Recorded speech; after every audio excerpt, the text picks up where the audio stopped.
नमस्कार, मी राधा स्वागत करते तुमचं राधास मॅजिक किचन या आपल्या यूट्यूब चॅनेलवर। तर आज आपण पाहणार आहोत 1 वाटी रव्यापासून झटपट तयार होणारा पदार्थ। तर काय आहे हा पदार्थ यासाठी रेसिपी अगदी शेवटपर्यंत नक्की पहा। तर सर्वात अगोदर इथे आपल्याला 1 वाटी रवा मिक्सरच्या भांड्यामध्ये घ्यायचा आहे। यामध्ये आपल्याला 1-2 चमचे फ्रेश दही घालायचं आहे। इथे तुम्ही बारीक रवा देखील वापरू शकता। आता यामध्ये आपल्याला अर्धी वाटी पाणी घालून घ्यायचं आहे। ज्या वाटीने आपण रवा घेतला त्याच वाटीने अर्धी वाटी पाणी घालून आपल्याला हे मिक्सरला बारीक करून घ्यायचं आहे।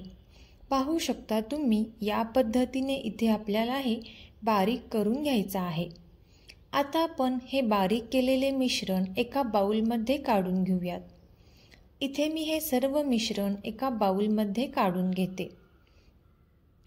आता हे मिश्रण या बाउलमध्ये काढून घेतल्यानंतर यामध्ये आपल्याला चवीपुरते मीठ घालायचं आहे आणि याचमध्ये आपल्याला एक अर्धी वाटी पाणी पुन्हा एकदा घालून घ्यायचं आहे। आता आपल्याला हे चांगले मिक्स करून घ्यायचं आहे। तोपर्यंत जर तुम्ही आपल्या चॅनेलवरती नवीन आला असाल तर नक्कीच आपल्या चॅनेलला सबस्क्राईब करा आणि सबस्क्राईबच्या पुढचे बेल आयकॉनचे बटन दाबा, जेणेकरून इथून पुढचे व्हिडिओ सर्वात अगोदर तुम्हाला पाहायला भेटतील। आता हे मिक्स करून घेतल्यानंतर यावरती झाकण ठेवून एक 10 मिनिटांसाठी आपल्याला असेच ठेवून द्यायचं आहे। 10 मिनिटांनंतर इथे हा रवा छान असा फुललेला आहे। पाहू शकता तुम्ही रवा इथे चांगला भिजलेला आहे। यामध्ये आपल्याला 1 चमचा इनो घालून घ्यायचा आहे आणि यावरती थोडेसे पाणी घालून घ्यायचं आहे। आता आपण हे चांगले मिक्स करून घेऊयात। इनो घातल्यानंतर इथे आपल्याला हे एकाच डायरेक्शनमध्ये या पद्धतीने फिरवून घ्यायचं आहे। पाहू शकता तुम्ही व्हिडिओत दाखवल्याप्रमाणे। आता इथे मी 1-2 मिनिटांपर्यंत हे चांगले मिक्स करून घेते।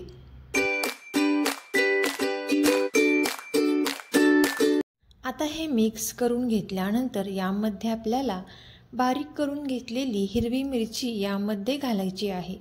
हिरवी मिरची तुमच्या आवडीनुसार तुम्ही कमी जास्त करू शकता। इथे मी 1 चमचा ठेचून घेतलेली बारीक हिरवी मिरची घातलेली आहे। आता आपण हे पुन्हा एकदा चांगले मिक्स करून घेतलेलं आहे। आता आपण हा बाउल एका साईडला ठेवून देऊयात। यानंतर इथे मी एक मीडियम साईजची प्लेट घेतलेली आहे। या प्लेटला आपल्याला तेल लावून घ्यायचं आहे। आता इथे मी या प्लेटला छान असं तेल लावून घेतलेलं आहे। आता यानंतर गॅसवरती मी एका कढईमध्ये पाणी ठेवलेलं आहे। त्यावरती स्टँड ठेवून आपल्याला ही प्लेट ठेवून द्यायची आहे। यावरती आपण हे सर्व मिश्रण घालून घेतलेलं आहे।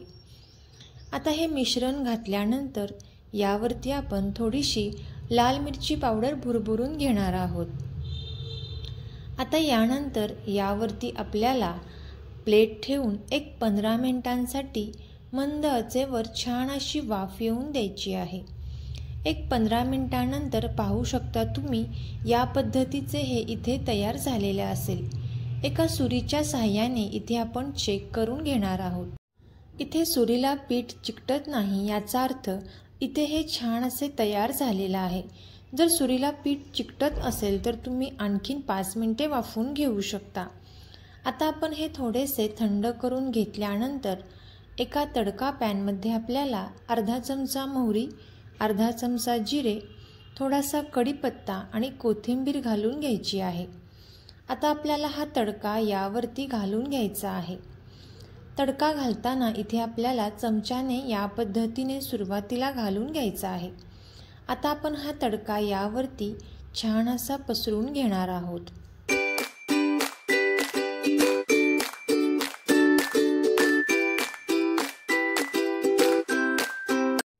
आता यावरती आपण थोडीशी कोथिंबीर घालून घेणार आहोत। आता कोथिंबीर घातल्यानंतर इथे आपण कट करून घेणार आहोत। तुम्ही इथे तुम्हाला आवडेल त्या आकाराचे हे कट करून घेऊ शकता। अगदी झटपट ब्रेकफास्ट तुम्हाला करायचा असेल तर तुम्ही ही रेसिपी नक्कीच ट्राय करू शकता। फक्त 10 ते 15 मिनिटांमध्ये ही तयार होणारी रेसिपी चवीला अतिशय अप्रतिम लागते। तुम्ही यासोबत चटणी किंवा सॉस देखील खाऊ शकता। आता इथे आपण हे कट करून घेतलेलं आहे. आता कट करून घेतल्यानंतर इथे आपण साईडच्या कडाया काढून घेणार आहोत. तर तुम्हीसुद्धा ही रेसिपी नक्की ट्राय करून पहा आणि कशी झाली ती कमेंट करून नक्की सांगा. तुम्हाला जर ही रेसिपी खरंच आवडली असेल तर नक्कीच ही रेसिपी आपले मित्रमैत्रिणी आणि नातेवाईकांसोबत शेअर करा. रेसिपी अगदी शेवटपर्यंत पाहिल्याबद्दल धन्यवाद.